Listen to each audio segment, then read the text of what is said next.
You are listening to Making It in the Toy Industry, episode number 92. Welcome to Making It in the Toy Industry, a podcast for inventors and entrepreneurs like you. And now your host, Ajel Wade. Hey there, toy people. I am popping in before today's episode begins to give you a quick overview of our guest today. Today's conversation was beautiful and fluid and natural, but I didn't want you diving into it without context. George Esperanza is a children's book author and illustrator who joins me on the show today to share how a poor kid from the South Bronx found a mentor and the structure he needed when he studied illustration at the Fashion Institute of Technology, a path which eventually led him to where he is today, a published author with books released by Sky Pony Press and Harper Collins. Charles shares insights into his journey into children's publishing and offers advice for aspiring book illustrators and writers out there. So you don't want to miss a second of this. So before we kick off this interview, I actually have a world premiere to share with you. This is the audio version of Charles's latest book, Boogie Boogie Y'all with Harper Collins. The book for the song you are about to hear is already available, and the music video will be coming soon to Spotify. Charles told me when he sent me this audio that it actually hasn't been released anywhere else just yet. So you guys are going to hear it first. Recorded and mixed by Robert George, produced by Apex the Original and Matthias Tyner. This is Boogie Boogie Y'all, the Banger Remix by George Esperanza featuring Ian. Boogie boogie y'all, city boogie all day. Boogie boogie y'all, city boogie all day. Boogie boogie y'all, bang a drum, don't run. The art on the wall makes the block mad fun. Boogie boogie y'all, city boogie all day. What? Busy till when kids stop to say, whoa y'all, whoa, look at the art on the wall. Whoa y'all, whoa, look at the art on the wall. Busy late in a hurry, busy. What? No one cared at all about the art on the wall. Busy late in a hurry, busy. What? No one cared at all about the art on the wall. Boogie boogie y'all a train, boogie down the track. Everyone was in a hurry, one kid stopped to clap. Whip out, look at the art on the train. Whip out, look at the art on the train. Yuck, gross, horrible, yuck, awful. Everybody complain about the art on the train. Yuck, gross, horrible, yuck, awful. Everybody complain about the art on the train. Boogie boogie y'all city boogied all day. Boogie boogie y'all city boogied all day. Boogie boogie y'all bang a drum, don't run. The art on the wall makes the block mad fun. Boogie boogie y'all the kids boogied in the park. Jump, skip, hop, one dog begin to bark. Bow wow, look at the art in the park. Bow wow, look at the art in the park. Jump, skip, slide, hip to the hop. No one cared to bark about the art in the park. Jump, skip, slide, hip to the hop. No one cared to bark about the art in the park. Okay.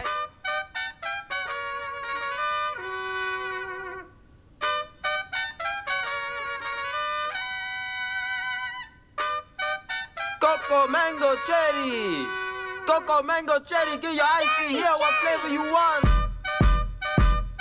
The boogie down block party boogied in the sun. What? Up, down, all around the block was having fun. Okay. Coco, mango, cherry, other man with icy treats while the break crew boogie to a bamba yo beat. Yo. Whole block was bubbling and having a blast. Yo. Just then it happened with a bang and a flash. Okay. Boom, Alakazuma art boogied off the wall. Boom, Alakazuma art boogied off the wall. Yo. Boogie, boogie, y'all, everyone boogied away except two kids, a dog and can of paint spray. Clickly clack, click, they shook the can and sprayed. Psst, psst, psst. You won't believe the art they made. Boogie, boogie, y'all, bang a drum, don't run. The art on the wall makes the block mad fun. Yo, boogie boogie y'all bang a drum, don't run. The art on the wall makes the block mad fun. Okay. The block began to boogie till the block became the art, or the art became the block. I forget that part. Okay. Boogie boogie y'all, we boogie down and had a ball, and that's the tale of how the art boogied off the wall. Boogie boogie y'all city boogied all day.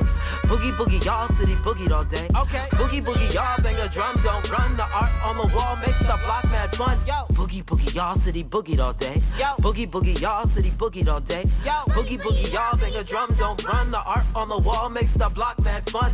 Boogie boogie y'all city boogied all day. Yo. Boogie boogie y'all city boogied all day. Yo. Boogie boogie y'all bang a drum, don't run. The art on the wall makes the block mad fun.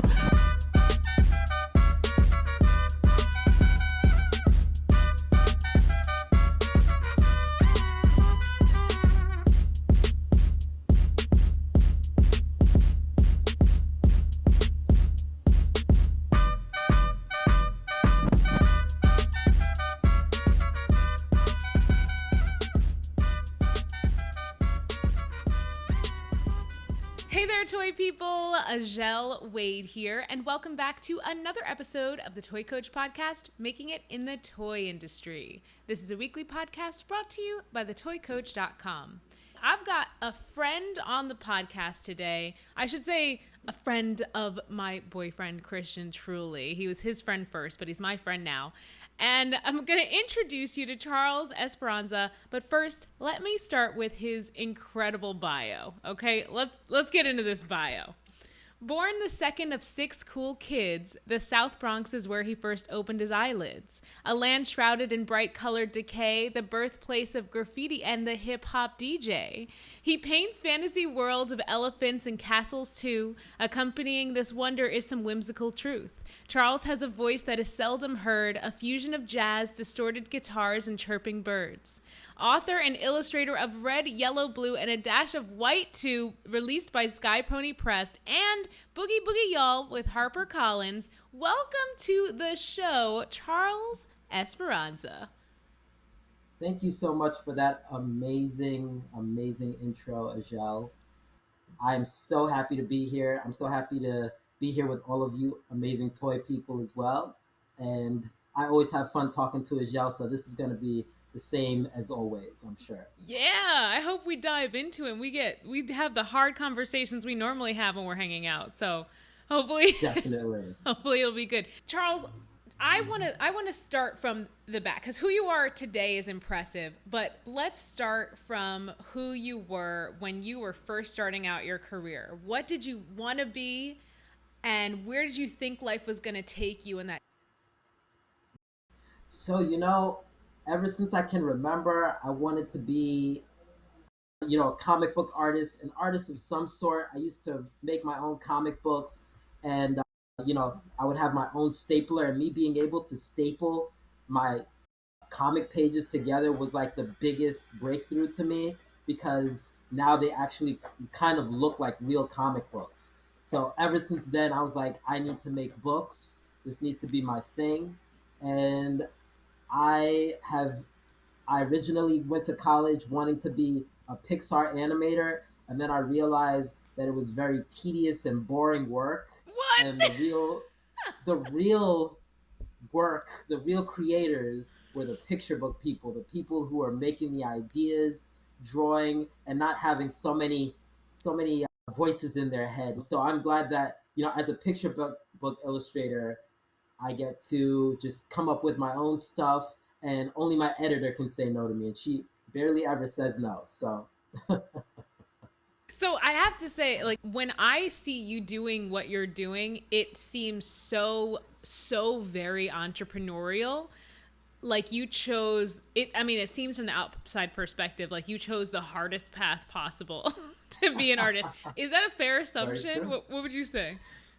you know, I definitely, if you were to tell me, oh, you're going to be born as a poor black boy in the South Bronx, and on top of that, you're going to want to be an artist for a living, I would have said, maybe I'll pass on all that. But, you know, the art was so strong within me, and I'm a Taurus, so people say that means I'm stubborn. Yep. So yeah, so I never listened to anyone's advice about getting a sanitation job with the city, or Wait, who told you to do that? my beloved Aunt Lydia. I wanted Okay. to work in her funeral home, but she offered that advice instead. Oh, Yeah, so I was just very stubborn, and I was so obsessed with anime and Dragon Ball Z and just drawing that I just kept pushing. And then I was able to see my amazing picture book illustrator at FIT, Eric Velasquez, and the success that he had become, being also growing up poor black kid in New York City. He's from Harlem, and I saw that he could do it. And I saw his beautiful house, and he's an amazing picture book illustrator. He just won the NAACP award for his book about Schomburg. So seeing him And knowing that he was able to do it, I trust in myself. And though I'm doing it a totally different way than he's doing it, it still showed me a path. Yeah, that representation of what's possible is so important. That led me to go to FIT also. So how integral was what you learned at school actually to what you're doing today?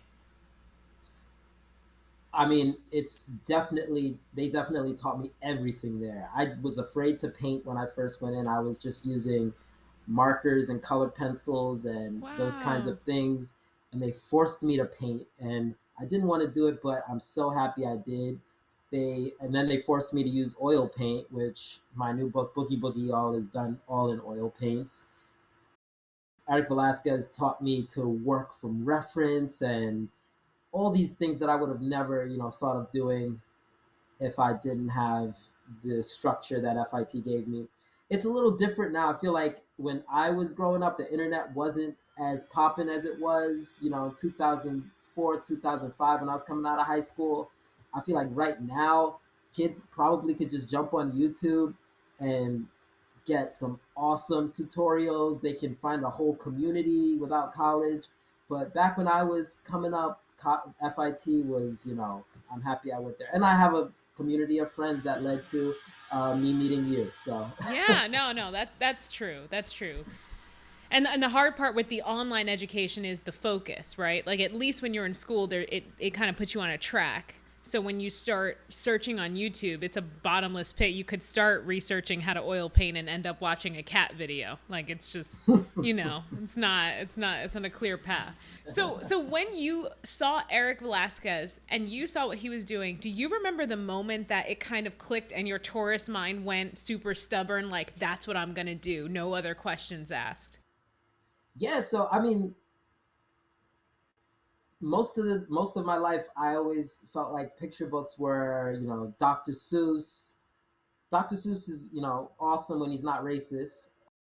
And he made some really cool books. That my first book ever was Green Eggs and Ham, and that was the first book I ever read. So you tell me picture books, I'm gonna think of that kind of stuff. And as awesome as that wasn't really something I saw myself doing, as a career when I got older. But Eric Velasquez showed me this one book called The Rain Stomper, and it was this little black girl, and she was supposed to go to a parade, but it rained, and she wouldn't let it rain on her parade, so she went outside and just started stomping in puddles. And the way he just painted this book, I was just like, you know what? This looks like something that I could do. Like this is way more complex than people believe picture book illustration is. And as I delved deeper and deeper into picture books, I just realized how elitist and snobby the art is. Like this is some real classy, like complex stuff. And I even now I feel like the competition is so cutthroat just being in picture book illustration because everybody's just so good.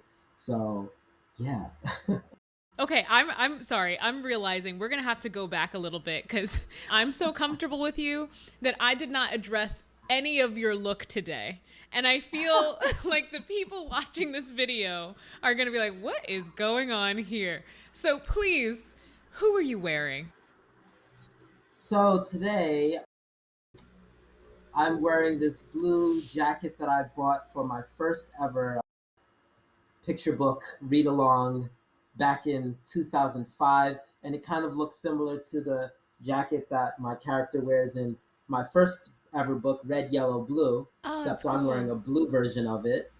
And my headdress over here, this is from the Cameroon grasslands created by the Bamaleke people, and they wore this headdress to any kind of ceremony that was very important. And I wear this to my reading events, which I consider very high in importance. So yeah.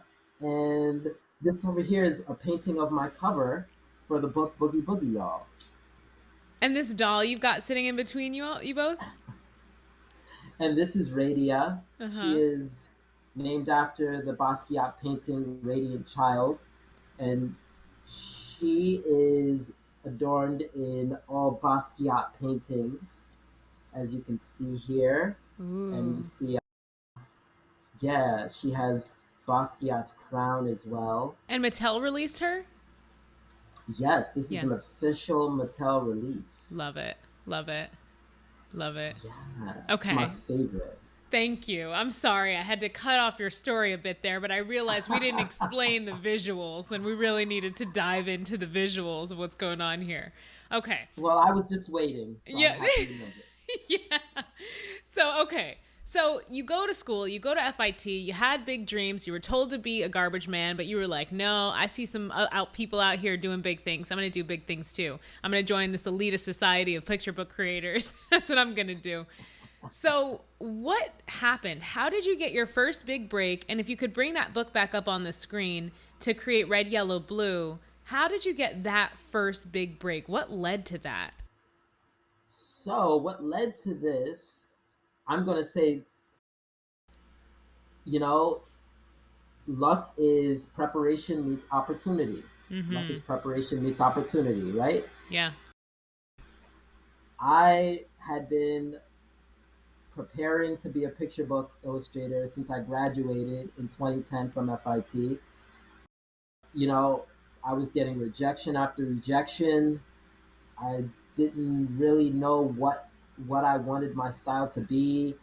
So, I just worked with Eric Velasquez in his studio and, just trying to take in as much as possible. And then one day I was on Facebook and an FIT mutual friend put up a post saying that they were looking for an illustrator for a Jackie Robinson book. So, of course, I'm just like, I can definitely draw Jackie Robinson. I'm a black illustrator. They wanted particularly a black illustrator. So, this is the one time I was hoping there wasn't that many black illustrators in the world because I really just wanted that job to myself. And I applied for it. They wanted they wanted me to, do an audition and everything. So I had to like sketch it up what I would do. And, eventually I got the job. Don't mean to go off topic a little bit, but randomly enough, I was actually interning with Spike Lee at the time. And when I was in his bathroom in his studio in Fort Okay. Greene, yeah, I was in his bathroom when I looked at my phone and I got the message that I had got the Jackie Robinson book. And Wow. that's when I looked around his bathroom and there was nothing but pictures of Jackie Robinson all over the bathroom. Shut It up. was really Shut. freaking weird. Shut up. I'm being 100% Oh, serious. I have chills. Oh, Yeah. wow. Spike Lee was the biggest Jackie Robinson fan. He wanted to do Jackie Robinson's movie, but they gave it to someone else, unfortunately. Did you But like go out and you can tell see. him? Like, I didn't because why? He would freaking love that. I think a little earlier in that day, he had actually yelled at me because I forgot to turn off the air conditioning while they were recording. So he had yelled at me a little bit. So I was like, I'm going to keep this to myself. But if you're watching this, Spike, I love you. You're my favorite movie director of all time. And I want to come back to your studio sometime. So let me know. But yeah, yo. So I got the Jackie Robinson book. And to be honest with you, I didn't want to do Black History books because I feel like black illustrators, get Yep. pigeonholed as, for these kinds of books. And some people are passionate about that. Like Eric Velasquez, there's a lot of Kadir Nelson, there's a lot of black illustrators that are passionate about that kind of thing. And I'd rather they do it than me, who I'm not. I like to do whimsical, fantastical stuff. So many toy inventors that might be listening are like, oh, Michelle, I just have this one idea. I just want to pitch this one idea to Mattel because I know it's perfect for them. And I always have to go back and tell them, like, listen, you really want to pitch 10 ideas. So what do you say to people that are like, I just want to pitch the one book, the one thing, and that's it? Well, you know what? this is going to be a little contrary to what you just said, I but figured. I had a feeling. I was told. I was forewarned. Okay, go ahead. I so you know this story, Red, Yellow, Blue, I had written in Eric Velasquez's class, and he gave me an A in the class. And getting an A from Eric Velasquez is very difficult. Okay. So he, believed in it, and I just really believed in this book as well. What's it about? Now that I you're saying that, what's it about? Tell us what it's about. So this book is basically inspired by my little sister who would paint on everything, and she had an afro just like this. Aww. And yeah, so I noticed that adults did not know the primary colors, adults and kids as well. So I was like, you know what, I want to make a fun book teaching about how to mix the primary colors into the secondary colors. So I created this book, Red, Yellow, Blue. And at first, and a little bit of the story behind this, I took this to a big publisher back in maybe 2012. And one of the editors, this is when I only had the black girl as the main character. And an editor told me that, well, if you really want to get a book published, you should maybe consider having an animal as the main character, because more kids of every race could relate to the main character that way. And I was just like, that is very racist. I didn't say that, but I took that into account, and that was like maybe my first big eye-opening experience in the business, that there is racism, there is Yeah. bias, Mm-hmm. there is this kind of ignorance. Mm-hmm. So that kind of, I took that back to Eric Velasquez, and he wasn't even surprised that someone would say that to me. And I was like, should I make the main character, keep the main character a little black girl, or should I make it like an animal? And he's like, that's up to you. That's your decision. Like what path you want to take as an artist. And so I compromised because I love elephants, and I kept the little black girl, but You I also added. I added a character in there too. And you know what? I actually am happy that I added the elephant, because the elephant is just a fun character who I actually love. But also, it showed kind of this story kind of shows the pressure of black artists. Yeah. This was booked in 2012. This is before, I don't know if it's cool to be black now, but it was even less cool to be black in 2012. There was much less of prioritizing advocacy for black art Mm-hmm. at that time. So there was just a lot of pressure to fit into a mold Yeah. then. And I think that's changed a lot now, which is definitely for the better. So that's how Red, Yellow, Blue came about. I actually have heard people in the toy industry say the same story where they've been told to change the kids to animals for the same reason. So as you can see with that story, I didn't change my idea, but I did alter my idea. And Yeah. I altered my idea many, many times until I found someone who was like, yes, this is perfect. And I think you're gonna have to find your audience, your editor. In picture books, it's your editor. A lot of editors wouldn't give me the opportunity to do Boogie Boogie Y'all or Red, Yellow, Blue, but I found the one editor that was like, yes, I'm gonna take a chance on you, and I'm very thankful for that. So, Yeah. so tell us a little bit about Boogie Boogie Y'all, and I can see your style, how it's evolving. And I always love asking artists, like, how do you develop your style? Because it's something I always struggled with. I still don't have a style artistically. So, I mean, did you discover your style like while you were making Boogie Boogie Y'all? Was it before it that you were done? Like, do you feel like it's still evolving? Tell us about that. Oh yes, definitely still evolving. Once I did Red, Yellow, Blue, the publisher that I worked with paid me nothing. Oh, I still don't see any royalties from that. I'm sorry. You Legal? know, it's all legal. I signed the contract and everything. I did this mostly because I wasn't getting any opportunities before this, Uh, and I was like, I want to do this book to show everyone what I can do. And I was young, I was broke, and it was okay because I was living with my parents. So I Yeah. was like, I need to take this opportunity to, make stuff happen while I don't have a kid to pay for. So I threw it all in the wind. I did Red, Yellow, Blue basically for free, and Wow. I thank myself every day that I did that I made that decision, because I didn't get any money per se from royalties from the book, but I was able to go do different events, and I'm still getting paid to come to libraries in Philadelphia and just read the book. And I'm happy to read the book, but you're actually paying me now too. I bought a bunch of the books and I sell it for almost twice the price that you find in retail, and people are willing to buy it from me because I'm Signing just it. drawing a Oh, little that's picture and super signing it. cool. Yeah. Yeah, and I got on the radar of so many people I wouldn't have otherwise. I was written about on BuzzFeed, Huffington Oh, I didn't know Post. that. Yeah, I was getting a whole bunch of write-ups because I took that chance, and I worked almost for free. I was able to, dream bigger.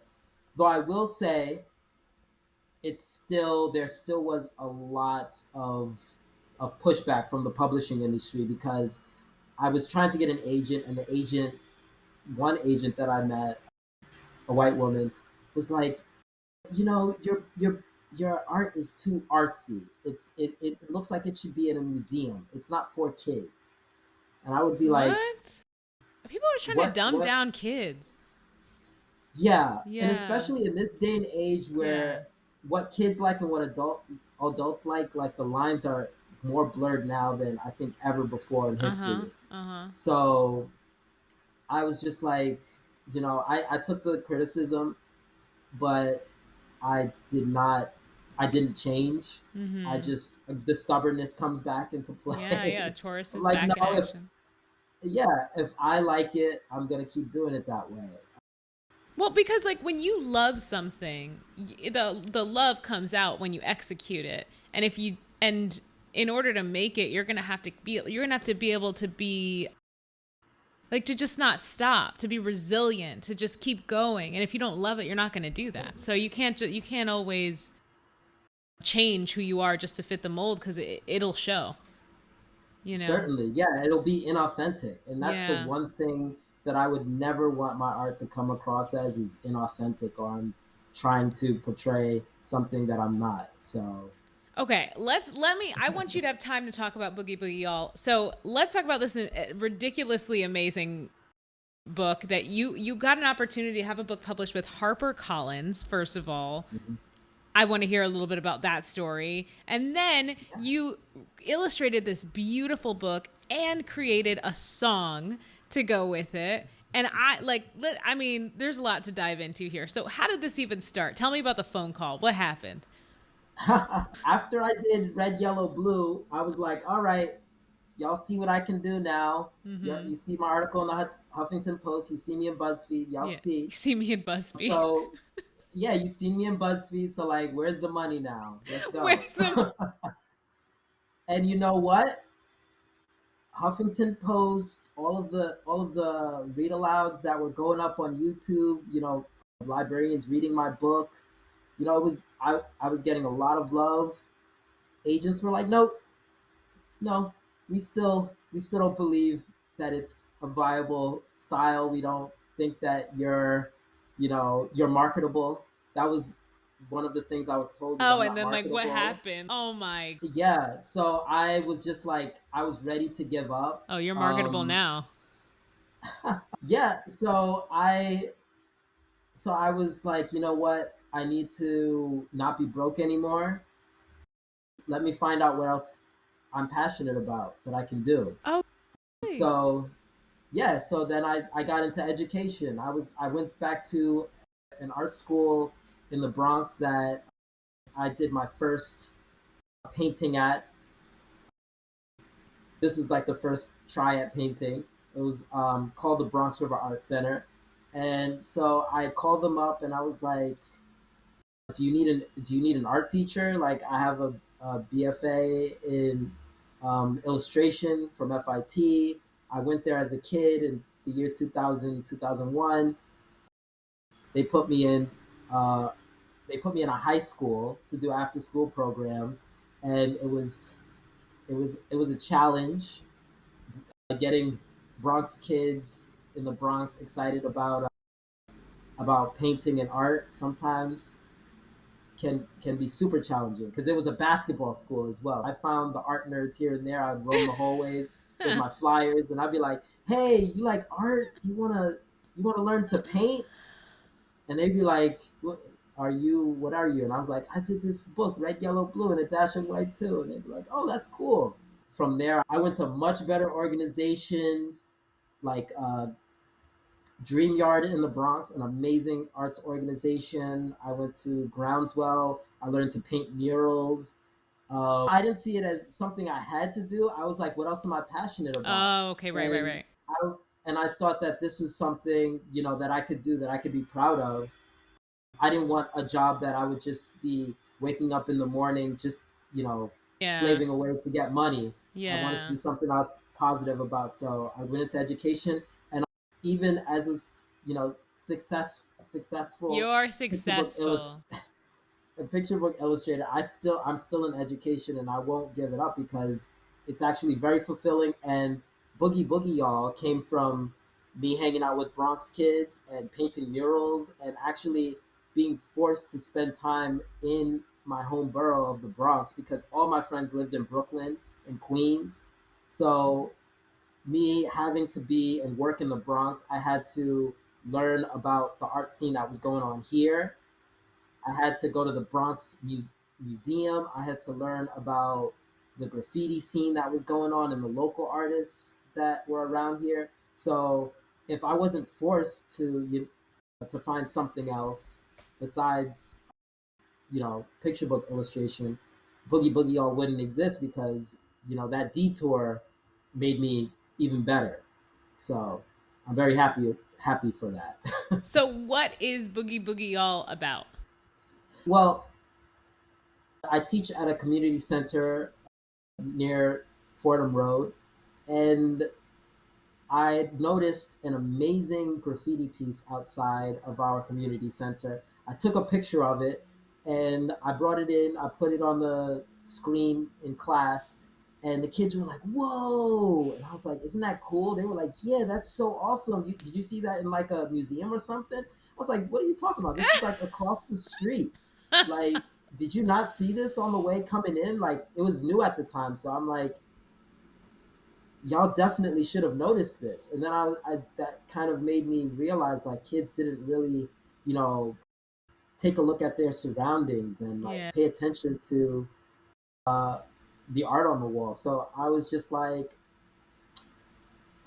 so I asked them also like, what do you know about graffiti? What is your perception of it? A lot of them were saying, recycled things from decades ago. Oh, it's gang symbols, it's vandalism, it's this, it's that. And I was just kind of like, graffiti is probably the most accessible form of art there is. Mm. Kids who have never taken an art class want to do graffiti. It's If you live in the Bronx, New York City, it's some of the first art that you're going to associate with your home. And if you associate the art that's around your home with gangs and negative things, you're always going to think that about where you live, and you're going to think that about yourself because you are, in a sense, where you come from. So I made Boogie Boogie Y'all to kind of, any book that I kind of make now, I want to try and challenge the status quo. So Boogie Boogie Y'all is a challenge to the status quo. I want teachers to have a conversation about graffiti with their kids. And even if they don't have a conversation about it, I want them to have to think about it. If they hate graffiti, I want them to have to be like, I like this book a lot, but it's about something I hate. And it's fun to read aloud. And, a mainstream publisher published it. So maybe it's okay. So I want them to grapple with that kind of stuff. And yeah, so that's why I'm happy Boogie Boogie All exists. And the whole book rhymes. Yes, the whole book is a rap song. Okay. There's an audiobook version out right now. If you go on Audible, Boogie Boogie Y'all, CG Esperanza. My nephew MC Ian, who is a one of the main characters in the book, is also featured in the audiobook. He's rapping in the Yes. audiobook. And we're shooting a video with a rap song version of the book, and that's coming out soon. Yeah, honestly, your book, I think your books do look like they belong in a museum. I would 100% print out a page of your book and put it up like a piece in my house. It's beautiful. I mean, I love your style. Thank you so much. So when you finish the book and you work with Harper Collins, how does that whole process work for people that are like, "Oh, I'm interested. I want to be an illustrator." Once you get the deal. Oh yeah, so I ended up, I was just trying my best to network with people in the industry as much as I could. I learned about an amazing agent, and I was just like, I might as well try, see if she would like to represent me. And to my surprise, she was interested, and I was just, so excited.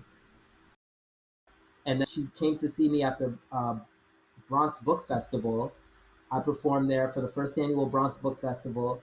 I knew she was going to be there, so I came in my blue jacket. I brought my music. It was a rainy day, and only 3 kids showed up. But I was like, Oh. I don't care.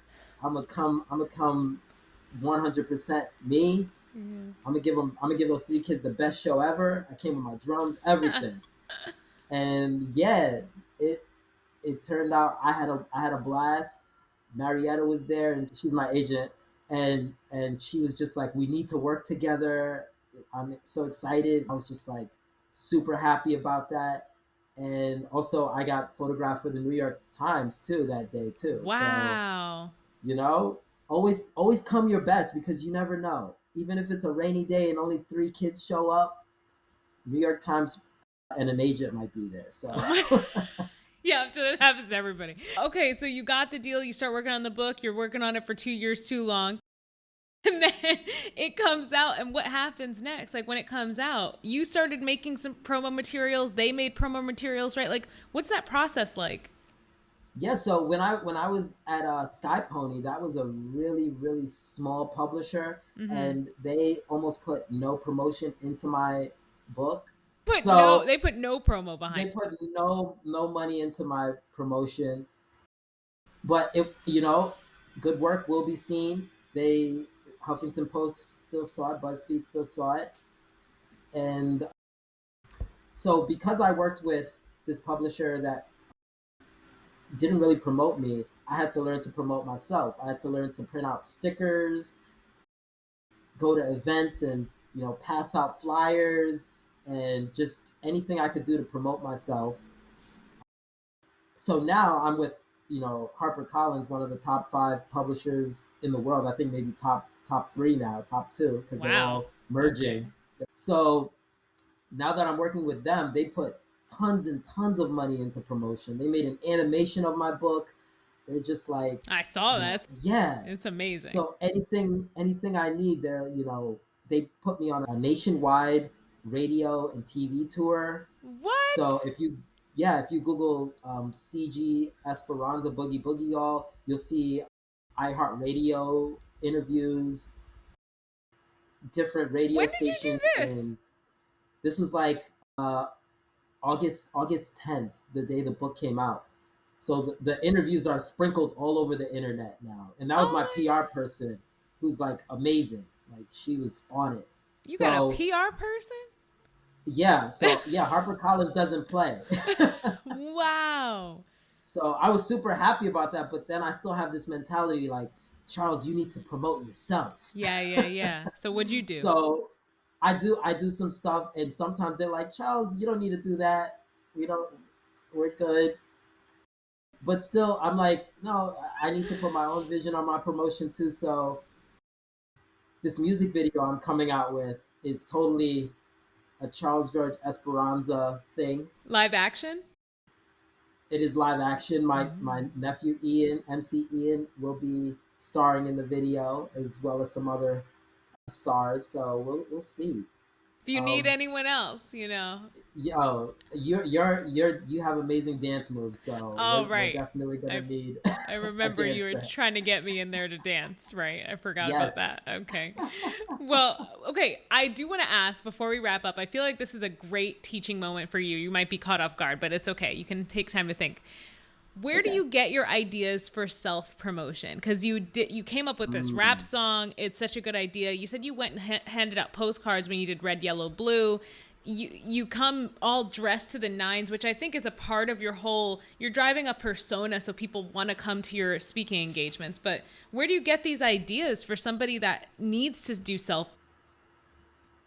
You know, I don't even really get them from anywhere. I just kind of think to myself like, how can I make the most of this? If I go to a event where I'm reading to kids, I'm like, how can I make the most of that? Am I gonna wear a polo button down shirt, or am I gonna dress like whoa, who is this guy? He's weird. I feel like I'm an extension of my art. Yes. What I wear is an extension of my art, so Yeah. I dress like a character from one of my books. And yeah, as for, everybody loves stickers. Everybody loves, free anything. So if you can give someone a free thing and it looks like it should be paid for, they're going to remember it. That is really true. One more quick question. So you think about how can you make the most of it? So is it fair to say that you thought of your book that rhymes and you said, how can I make the most of the fact that I made this whole rap book? And then that's why you made that song? Yeah. I grew up a kid who didn't like to read. I used to make up books and tell my teachers that I read those books because we had a book log. Everybody knows about the book log. Yes. So I just make up names of authors. Oh my and maybe God. that's where my creativity came from. You didn't get caught? Because I did something and they caught me. They never caught me. What? Google didn't exist in 1994, so thankfully. Or my teachers were lazy, one of the two. Shout out to teachers. Y'all are awesome. I know you're overworked and underpaid. Okay, so much love. Oh my God. So yeah, I was like, I need to make this book musical. Yeah. I need to make it something that little Charles would be like, yo. And I remember my first ever interaction with rap was Crisscross. The song Jump, Jump. Oh. Jump, and that daddy make a jump. Yeah, And daddy yeah. not gonna make a, crisscross will make it. And everybody was wearing their clothes crisscross. Remember that? No, I don't It was remember the 91. video.